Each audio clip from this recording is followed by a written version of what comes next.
Good morning. Good to see everyone out this morning. I want to welcome our visitors. We're glad you've chosen to be with us. We're glad to see those joining with us on our live stream through our Facebook page. Hopefully our internet connection is a little better than last week, but we are happy to see each and every one of you here this morning. As it was stated in the announcements, this coming Friday begins our local themed gospel meeting titled Standing Fearless in Fearful Times. I put this together after I put together the workshop that we had for preachers in Tampa, Florida at the beginning of the month. And so what I wanted to do to introduce this series to you is to present what I presented at that workshop in Tampa, a lesson titled Battle at the Valley of Elah, taking our text from 1 Samuel 17. Those familiar with the text are saying, wait a minute, we just talked about David versus Goliath back in March from the same text. Well, this is done just a little bit differently. We did talk about that story, and we went through that entire account back in March. But I want to present it to you the way I did in the context of standing fearless in fearful times. What I hope to do is by the end of this is give you a new appreciation, if you don't already have it, for this dark time in Israel's history.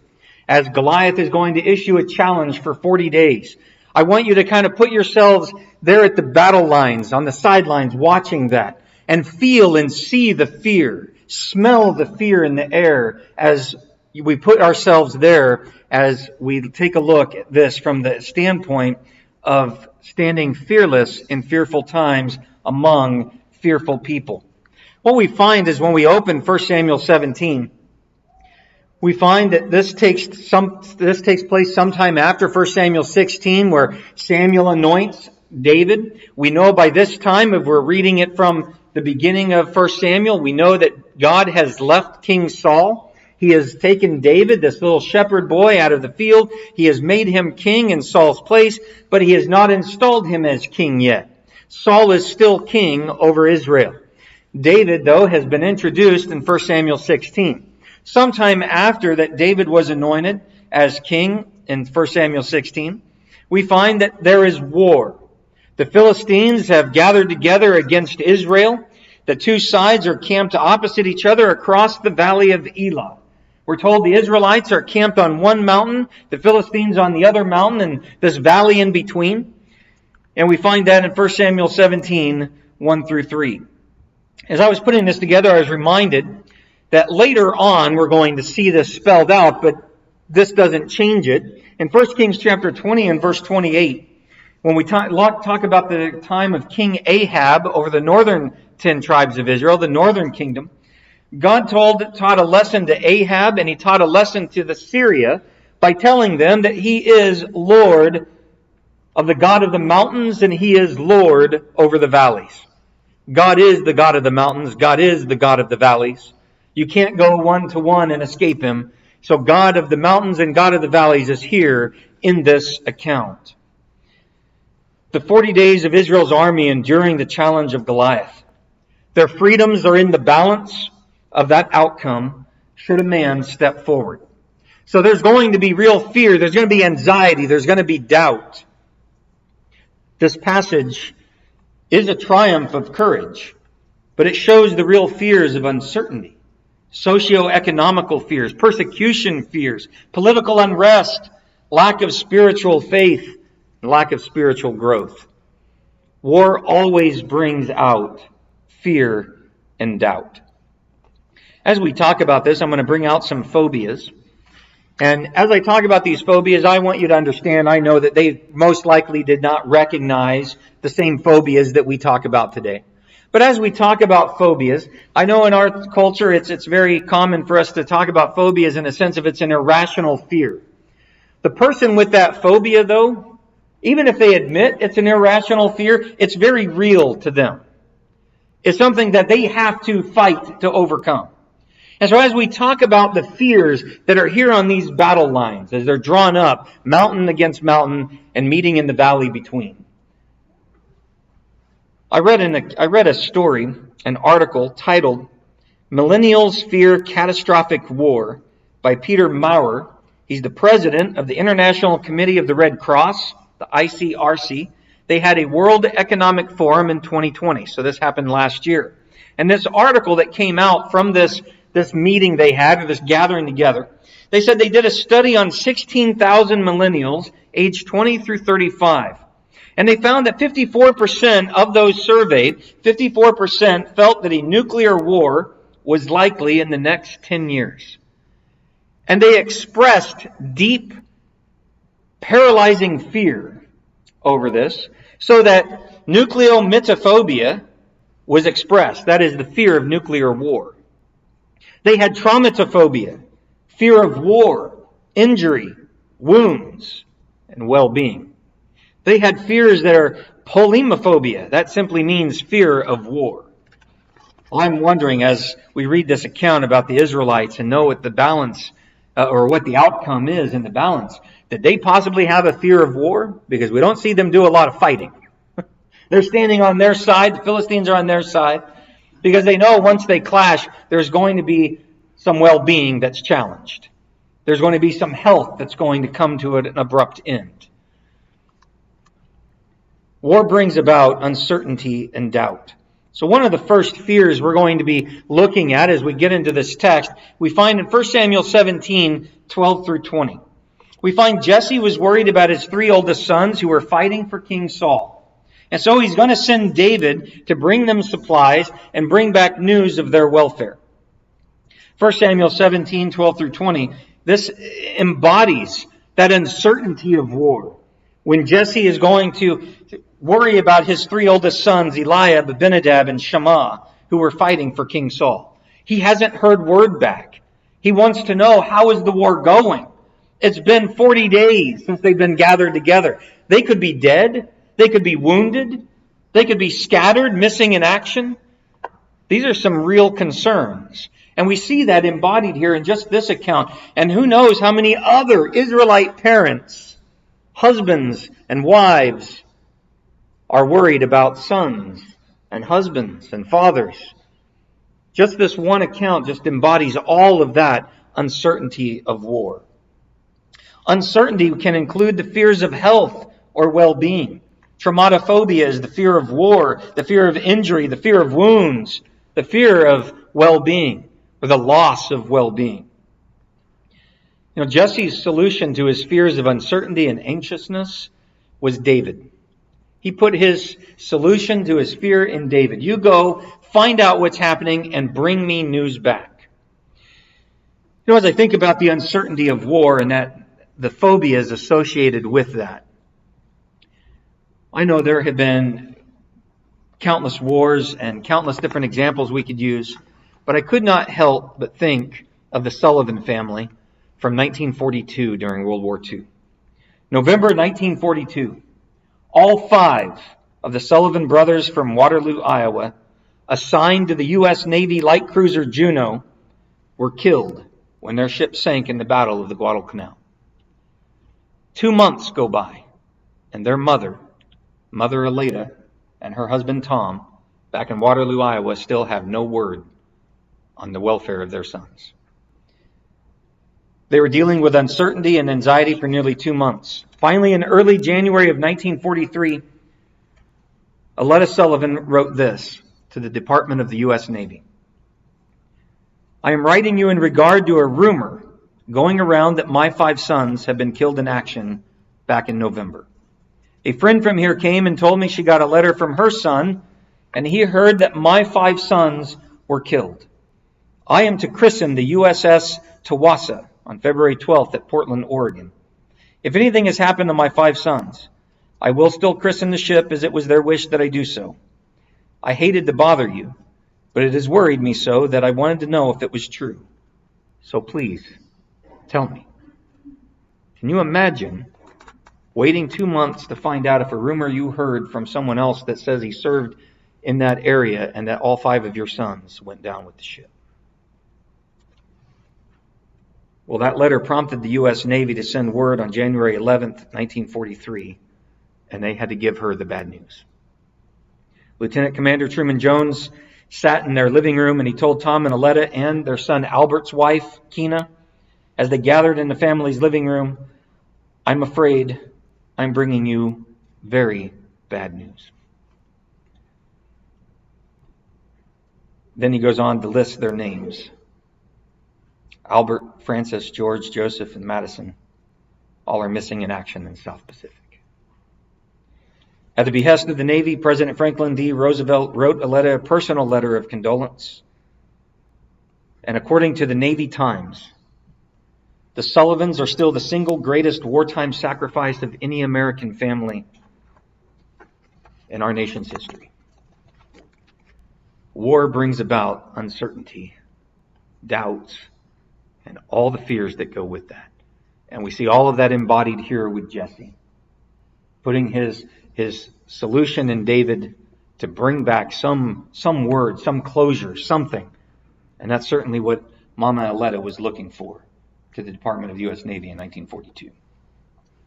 So as we get into this account, we look in 1 Samuel 17, 1 through 11, and verse 16, 24, and verse 32.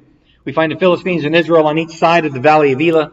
Goliath challenged Israel for 40 days. And what he's challenging is a winner take all. The loser would serve the winner. The freedom of each army was at stake. And 3 times we read in this account in verse 11, 24, and verse 32, the Israelite army was afraid. And that David, a shepherd, accepted the challenge. Not one of the soldiers. Not one of the commanders, not the king, not the prince, but a shepherd is the one that's going to take up that challenge. But for 40 days, the Israelites heard the challenge and they were terrified.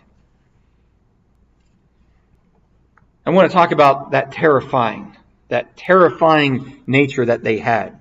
And I want you to put yourself there on the sidelines and kind of think about these types of fears that they must have had, what was going through their mind for 40 days, twice a day, morning and evening, 80 times. They have heard this challenge. There were not only the fears of uncertainty, but the fears of socio-economical. And what I mean by that is the winner takes all scenario that Goliath proposed was that the losers would become their slaves. They would serve the Philistines. No longer free, their businesses no longer theirs, their money given as tribute to Philistia. And in most cases, as it was in that ancient world, and any time that slavery has been there, not only their jobs were not their own, their bodies would not be their own. Their freedom, wholesale, was at stake. And whoever stepped into the ring, stepped into that valley of Elah to face Goliath. Everything rested on that person. Perhaps they were experiencing duleophobia. It's the fear of slavery. Phylacterophobia, the fear of imprisonment. Basanophobia, the fear of torture. For certainly all 3 of these things could be their fate if one of their own stepped into the valley of Elah and lost to the champion of Gath.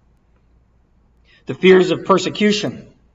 The Philistines had already proven themselves hostile to the Israelites back in 1 Samuel 13, 19 to 22.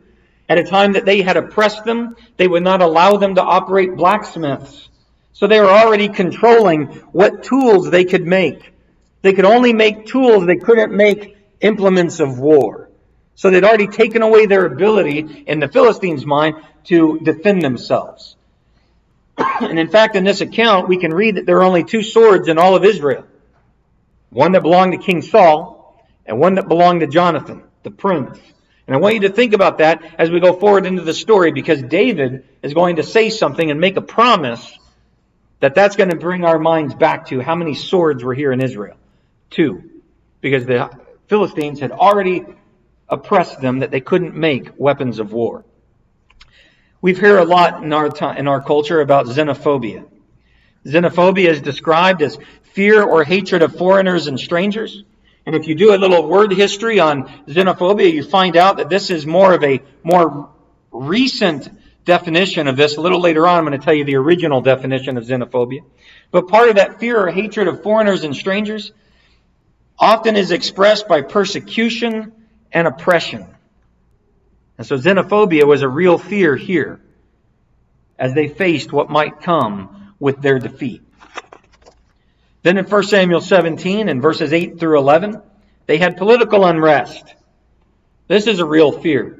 What's going to happen if the king is deposed? Even the Israelite king, King Saul himself, would be a slave of the Philistines. He would not be exempt. And as we find out later, as the Philistines do kill him on Mount Gilboa at the end of 1 Samuel.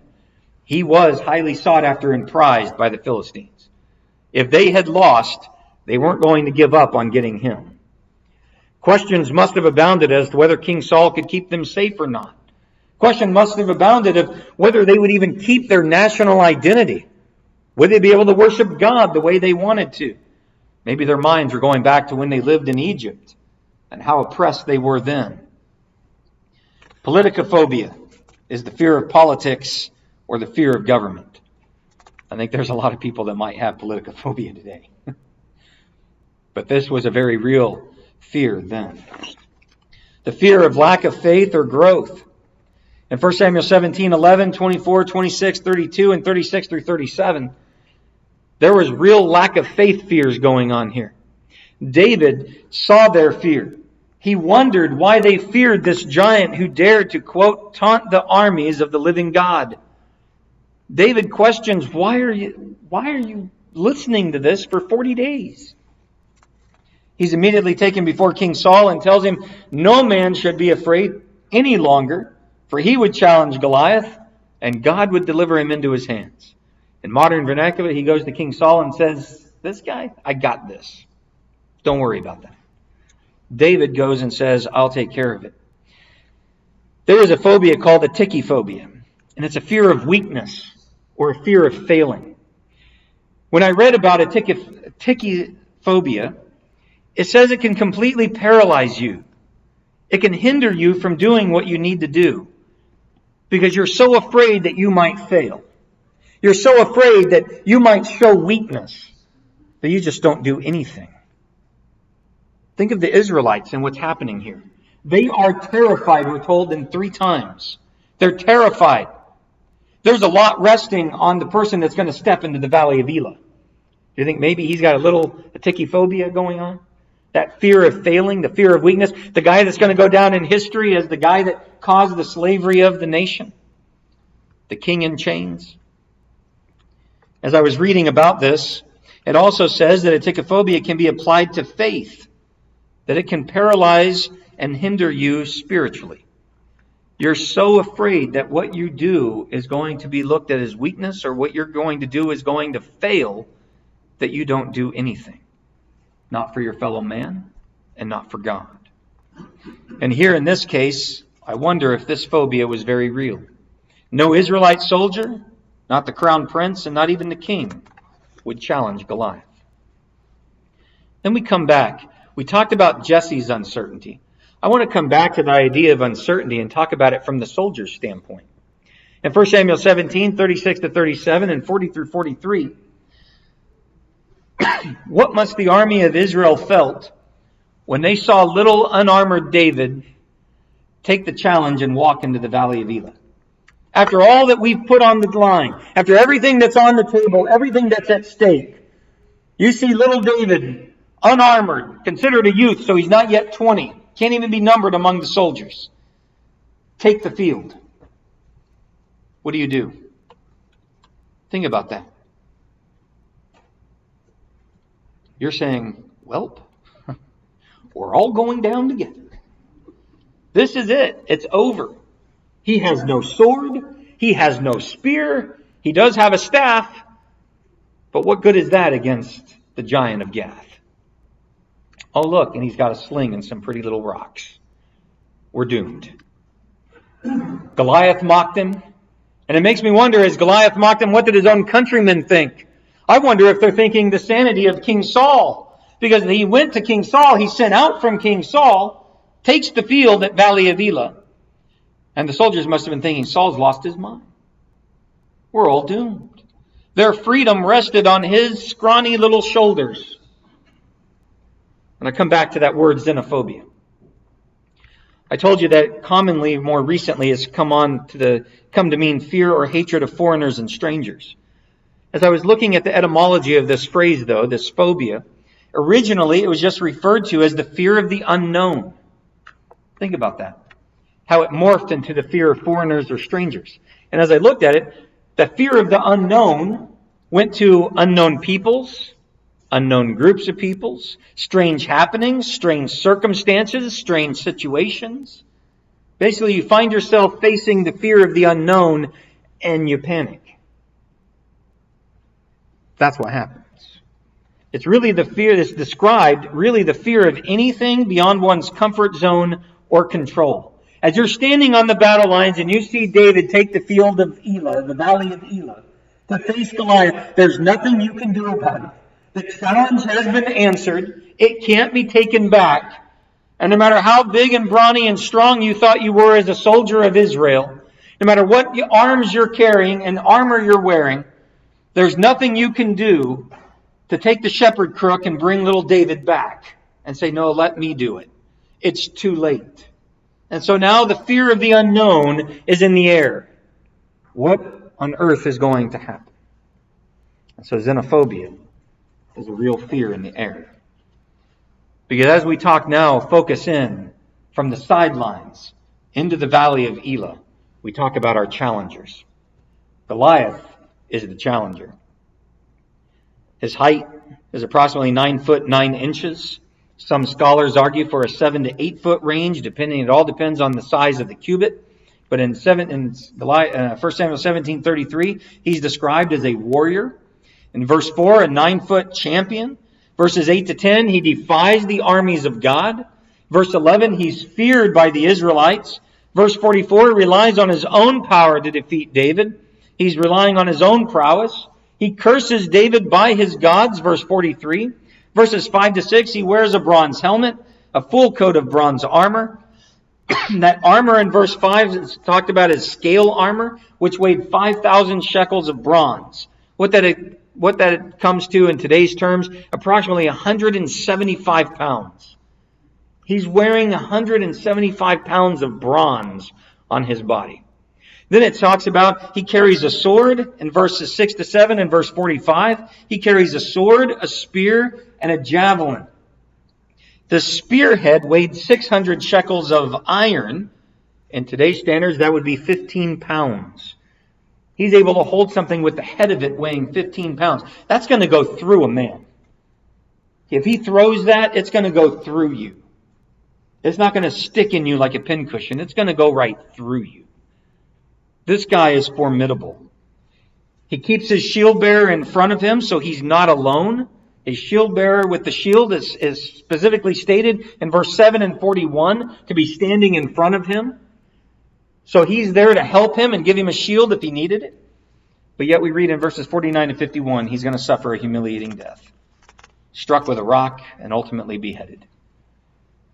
And taking that challenger's challenge, accepting it, so the contender is David. Israelite shepherd, verse 15. Verse 42, he's handsome, but he's a boy. In verse 26, he defends the armies of God. Verse 37, he expresses confidence in God. He does not fear Goliath. The fear is on the Israelite army. David shows absolutely zero fear from the moment he comes onto the scene. He relies on God's power to defeat Goliath, not his own, verses 46 to 47. He proclaims the Lord's name while facing Goliath, verse 45. Verses 38 to 39, he wears no armor. Saul tried to put his own armor on him. But remember, Saul stands head and shoulders above every man in Israel. David could barely walk. So he wears no armor. But he does take what he knows. In verse 40, he carries a staff, 5 stones, and a sling. In verse 48, he stands alone to face Goliath. In verse 49, he kills Goliath with a single stone. You know, it wasn't David's size or physical stature that won the day, but his heart. This was a lesson God taught Samuel when he anointed him as king back in 1 Samuel 16 and verse 7. The Lord said to Samuel, do not look at his appearance when he's looking at Eliab, the oldest. Do not look at his appearance or at the height of his stature, because I've rejected him. For God sees not as man sees. For man looks at the outward appearance, but the Lord looks at the heart. David proves it here. He has the heart that God wanted in every soldier there. Imagine if every soldier there had the heart of David.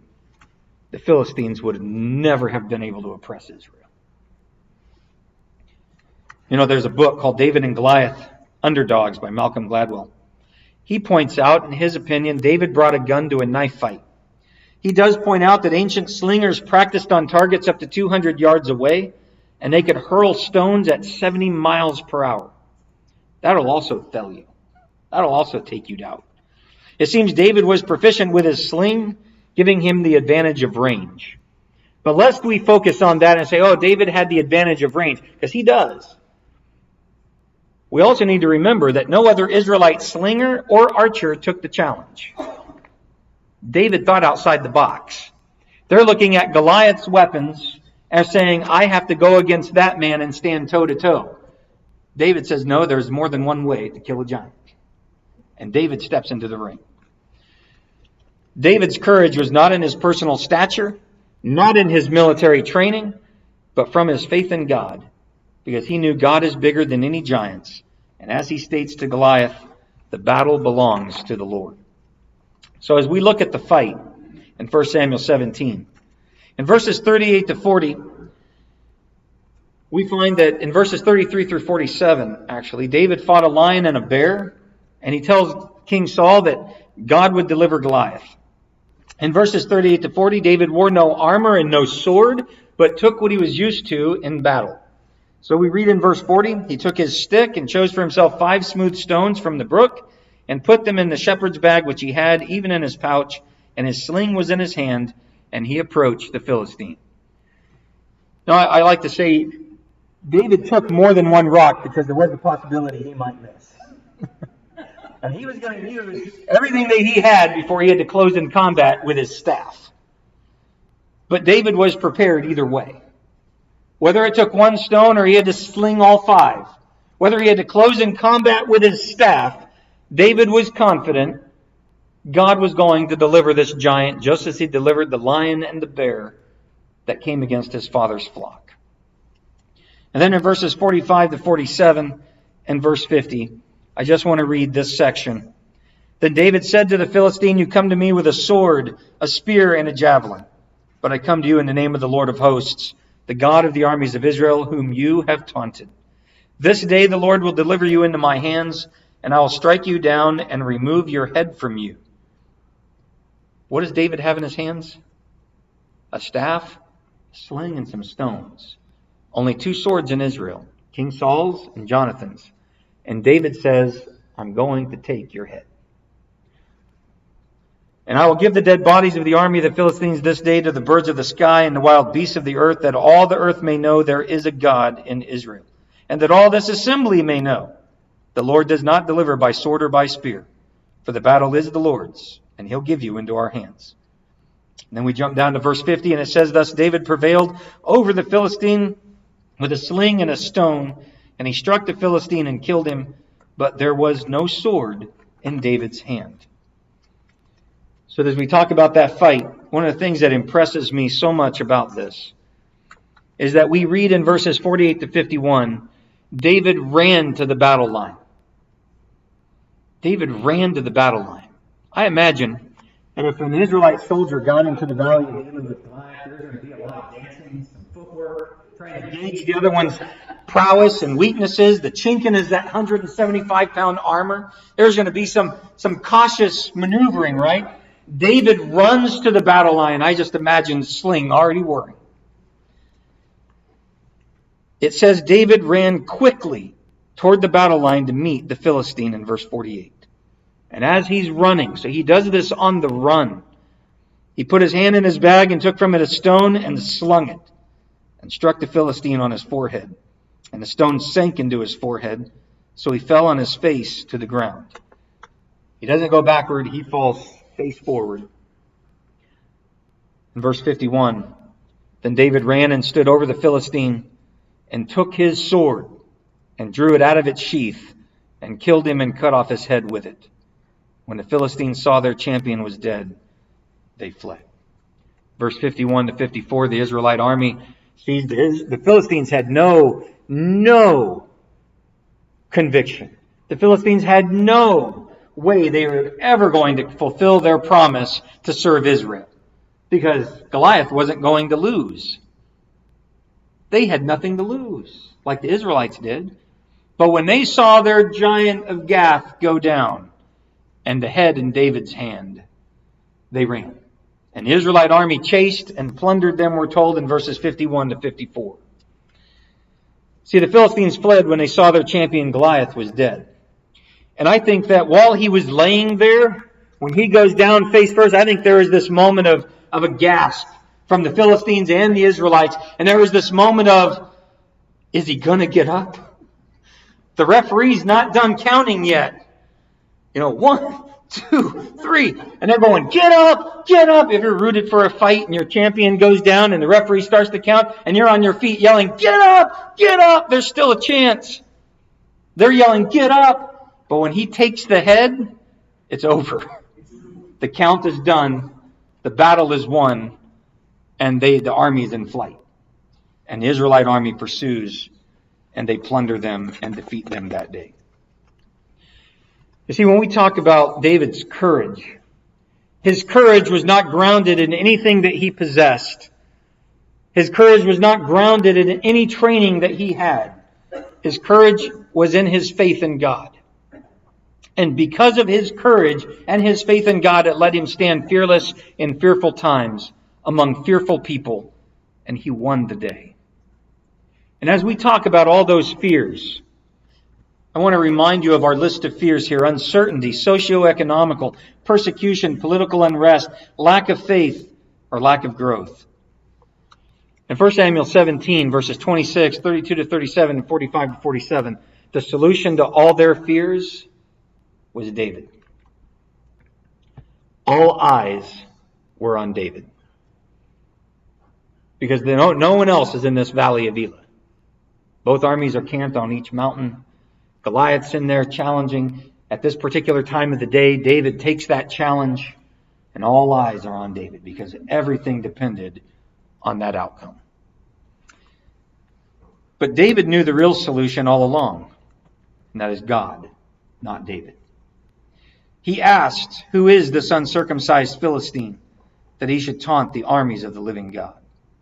He told Saul that God delivered the lion and the bear into his hands, and Goliath will be just like one of them.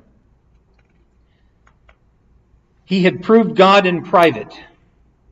Now he would prove God in public. To him, Goliath was a predator of the flock and was no different than the lion or bear.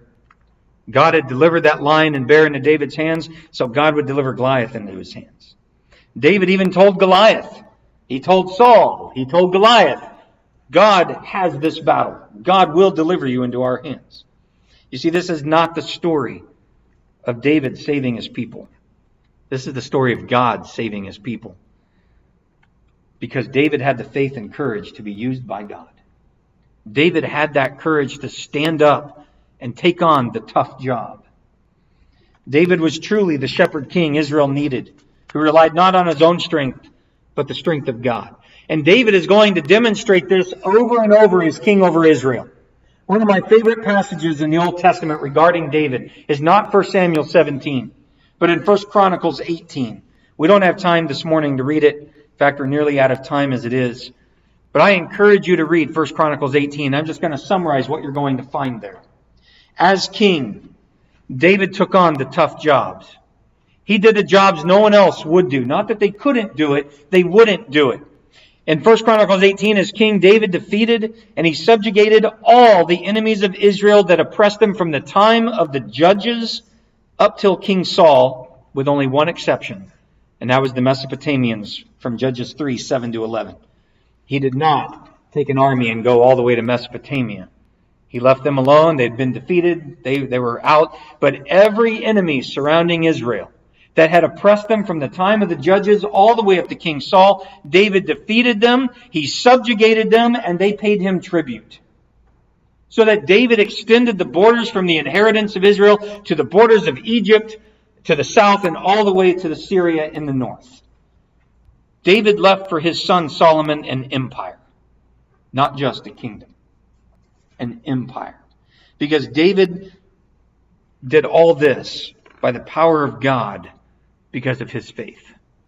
He let nothing, and no one stand in his way.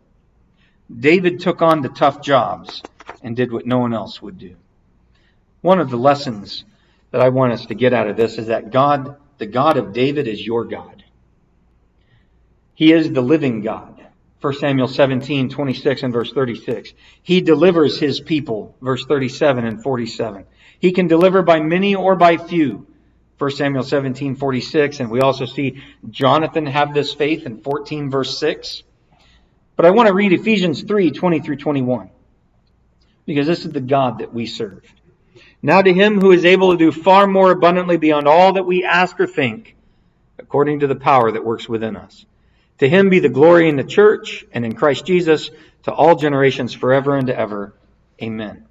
It has been pointed out by men far smarter than me in the Greek that this word far more abundantly means superabundant. And that's how we'd put it in modern vernacular. In the Greek it means superabundant. And he spells it out here beyond all that we ask or think. God is able to do far more than what we can ask or think. I read this to you back in March and want to read it again because I like it as far as Ephesians 3:20 through 21 goes. In a book called In the Presence of My Enemies by Dale Ralph Davis, he has this excerpt in pages 114 to 115. Years back, the Daily Bread devotional booklet passed on a fascinating story. During World War II, a farmer in Sussex, England, sent some money to the Scripture Gift Mission, apologizing that it wasn't more. But he said the harvest on his farm had been disappointing due to a lack of water. He also mentioned he was very fearful because the Germans were dropping so many bombs, and he asked for the mission staff's prayers that he and his family might be spared. One staff member replied, so they sent the farmer a reply. One staff member replied that although they couldn't ask the Lord that no bombs would fall on his land, and the author of the book says maybe that was too specific. Why was prayer limited here? They said we couldn't ask for that. They would pray that, quote, God's will in the matter would prevail. Not long after the farmer received that reply, a huge German missile crashed down on his place. No family members or livestock were injured. It turned out it was a dud, but that bomb went so deep into the ground it liberated a submerged stream. The spring kept flowing and provided irrigation not only for this farmer, but all his neighbors. The next year's donation was a lot larger. See, God did far more abundantly, according to this story, than what was even asked. God is bigger than any giants in your life. And the fact of the matter is, like David, you must face them with courage and with faith. We're going to be called upon to accept these challenges. We're going to have the courage and the faith to step into those valleys and to take on those giants.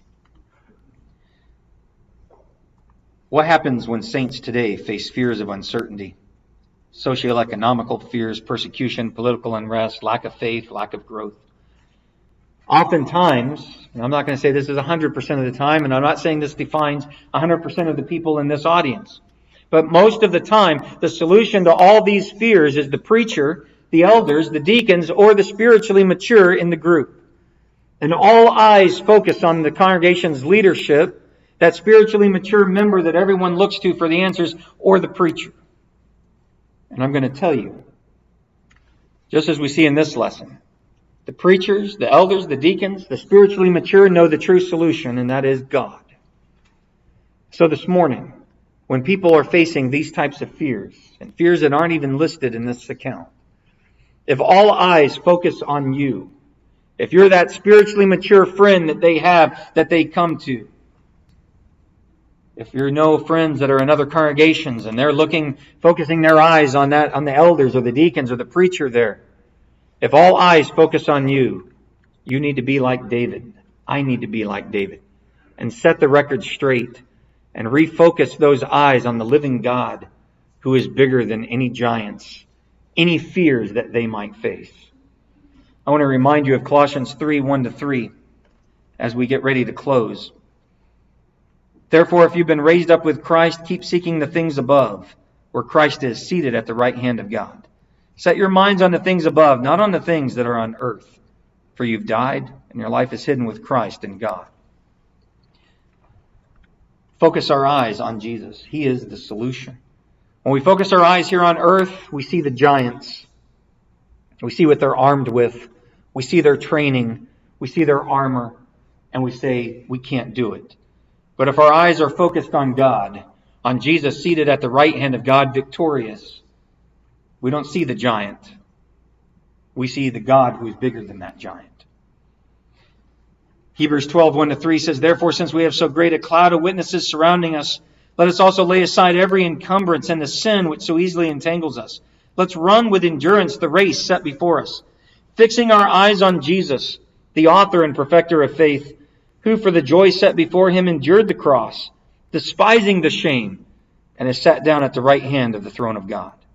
For consider him who has endured such hostility by sinners against himself, so that you will not grow weary and lose heart. Jesus did all that he did so that our eyes can focus on him and know it can be done. We can be victorious. 1 Peter 5:6-7 says, Therefore humble yourselves under the mighty hand of God, that he may exalt you at the proper time, casting all your anxiety on him, because he cares for you. In place of that anxiety, casting all your anxiety, insert fears, your burdens, your cares. Cast it all on him. Go to him in prayer, because he is the solution. He cares for you. Whether you are in leadership or have ever served in leadership, whether you are the preacher, whether you are the spiritually mature member of the Lord's church, the admonition here is take on those tough jobs and see who follows you into the fray. When David led by example and took on the giant, Israel's army followed him, and they won a great victory. The giants of today include worldliness, compromise, peer pressure, indifference, false doctrine, fears of all kinds, lack of faith, lack of growth. This is not an exhaustive list, but it certainly demonstrates the battles that we must fight, the giants that we must face. And like David, we don't dare face them alone. We don't dare face them with our own strength, but we must rely on and trust and faith in God's strength. You know, I mentioned earlier when David went in there, while Goliath had his shield bearer and David went in alone, David pointed out he wasn't really there alone, was he? We don't dare take on those battles alone either. Let's focus our eyes on Jesus, because we will face the giants of the world. And when we do, we need the courage and faith of David to overcome, that we might stand fearless in fearful times among fearful people. And that's the theme of this local themed gospel meeting coming up in a week. And all the speakers of that are going to be speaking on passages and texts about fears that were very real to the people in that time, how they were overcome, and how it relates to us today. And I beg that you might attend and give them your attention. And as we close this morning, we need to have that courage to be that one that, even if everyone else is on the sideline, be the one that steps into the valley of Elah. Be the one that takes on the giant, knowing that you are not alone, that God is with you. This morning, if you're not a Christian, you need to become one. To have those promises of God that no matter where you go, He is with you. The promise of an eternal home in heaven with Him belongs to the faithful. And if we can assist you this morning, you can repent of your sins. You can be baptized into His name, having those sins washed away, that you might live no longer for yourself, but for the one that died and paid that great debt of sin. And this morning, if you're here as one that has walked away or not lived the way that you should, maybe hasn't been courageous as you should, shying away from those tough jobs, now's the time to recognize that and make it right. Repent and come back to God. And if we can assist you in any of these things this morning, we stand ready to do so with the waters of baptism or the prayers of the righteous on your behalf. Come forward, let it be known now, while together we stand and sing.